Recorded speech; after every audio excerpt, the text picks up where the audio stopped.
Okay, now let's start it.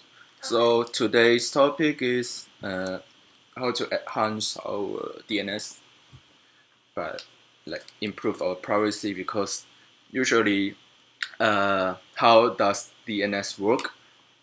We, as a programmer or IT specialist, so we know how it works, but let's take the little bit brief recap. So as a user, when they request the www.example.com, then the computer automatically will look up to the recursive server.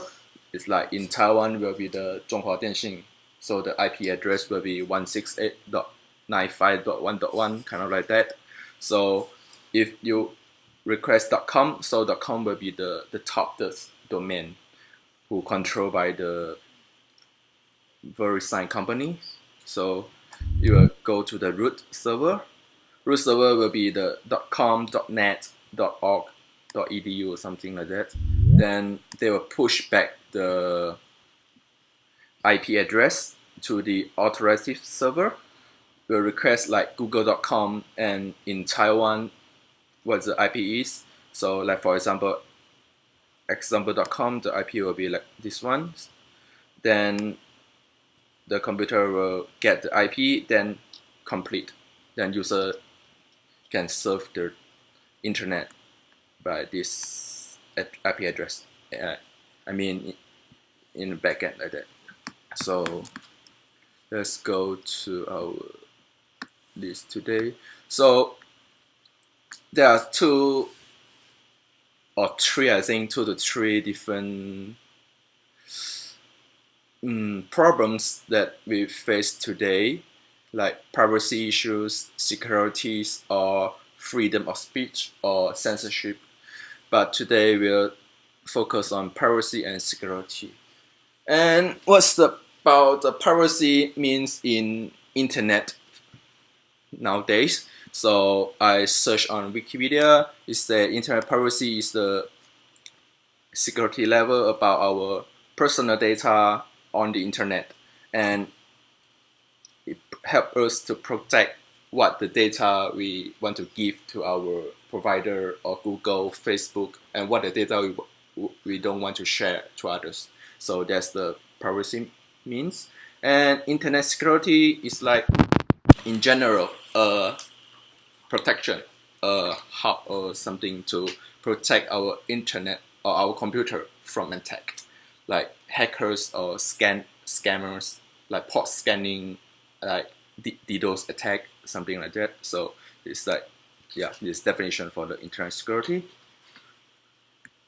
So nowadays our internet usually run through the kind of like naked, we call naked, because you don't have any protection. Even you request google.com, then you will automatically ask to the like 中华电信 DNS server and return back the Google IP address where the IP is. So it's unencrypted. So the ISP or your neighbors or the public Wi-Fi, if they got the port scanning programs, they have the chance to scan what you send or receive the packets in the local network or the subnet.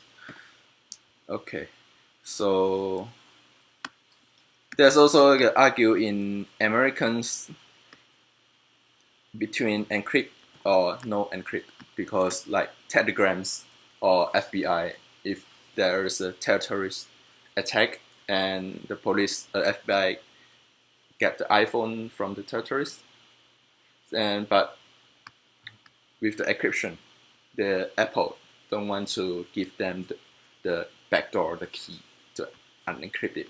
But yeah, it's still a kind of like a gray zone to discuss. And also there's a latest new, like last month or I think 2 months ago, Russia officially blocked Telegram because Iran also. So they cannot use Telegram at all in their country now. Okay. Yeah, I think it's censorship issue, surveillance, because the Russia government cannot get the data what they want. Like in China, you have to do the business with them. You have to follow their law. You have to have your own China server in Beijing, so the Beijing government can get the authority when they wants to go inside and see what the user do. You mean Telegram is more like that encrypted? It's end-to-end encrypted. Yeah, user to user. So it's not like Facebook or something. WhatsApp. Yeah. Okay, so let's talk about today topics. DNS. Okay, let's get a brief introduction. So this one is more like a professional looks in this graph. So the DNS will like en.wikipedia.org will change after request to the DNS server. Will get back the IP address. Then the subdomain or the top level domain will go through different root server who actually responsible like .com, .tw. So the TW actually is in charge in Taiwan. Like I can do an example like this one. So if we go google.com, actually the return will be the root server. But if we go to .tw,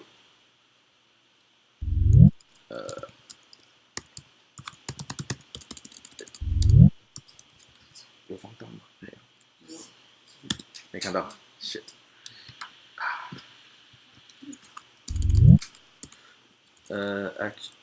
Okay. Just example. So, never mind. 大家再示范给大家看一下。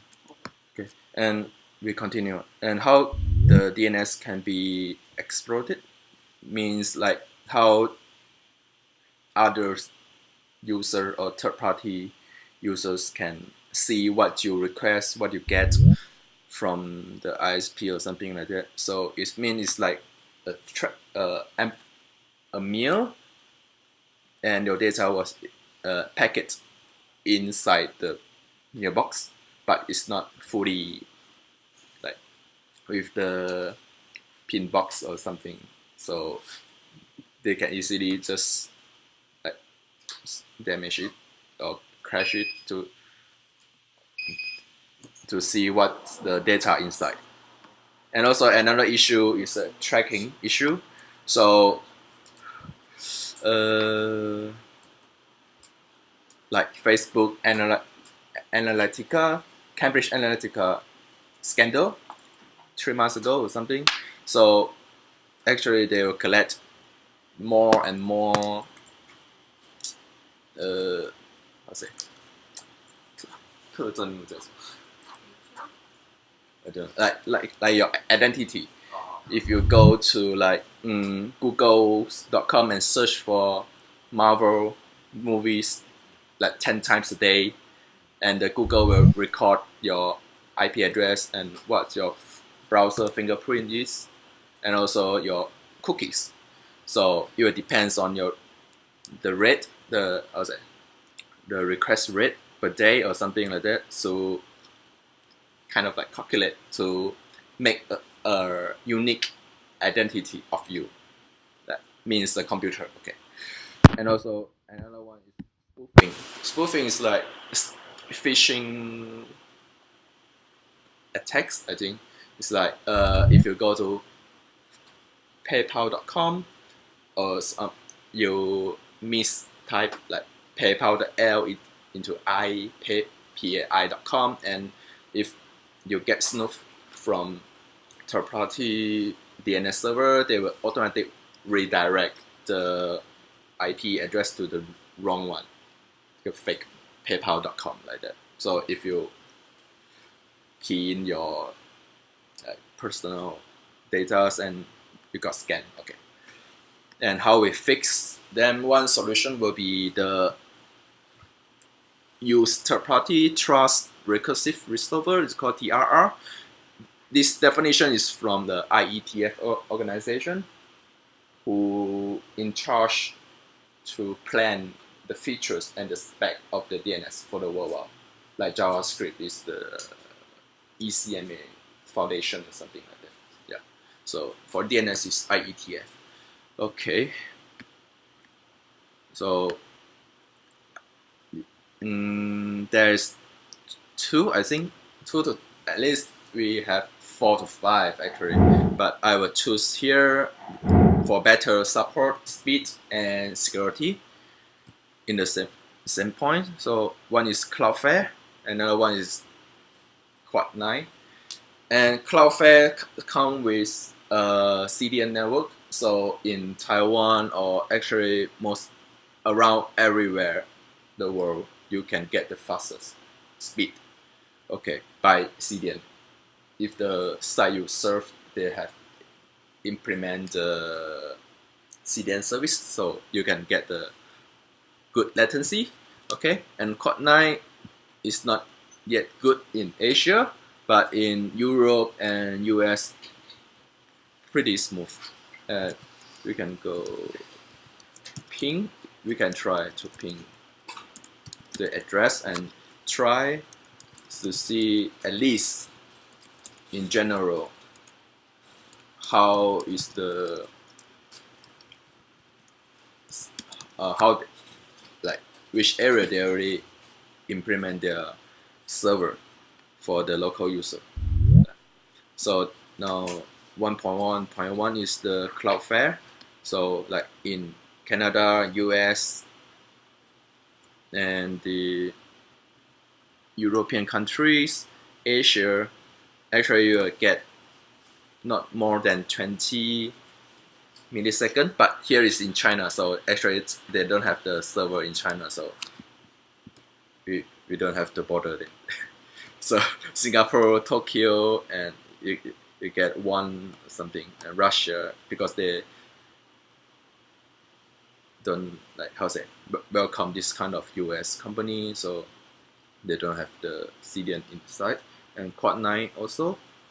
So Quad9 actually in most US, Canada, Germany, yeah, they have pretty smooth speed.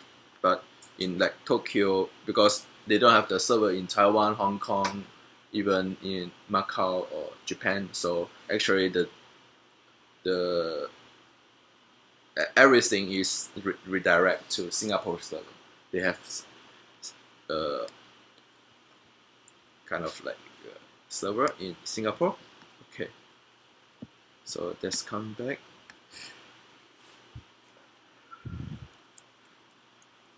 So the solution is don't use the default ISP DNS, okay? And I would say if you know how to encrypt the Hello. yes. Yeah, let's continue. There's 2 to 3 different ways to encrypt to save your connection and your privacy too. The first one, for the good speed, I would recommend to use DNS over HTTPS. It's like a normal request, okay, and always use VPN, okay, like that. Yeah, that's it.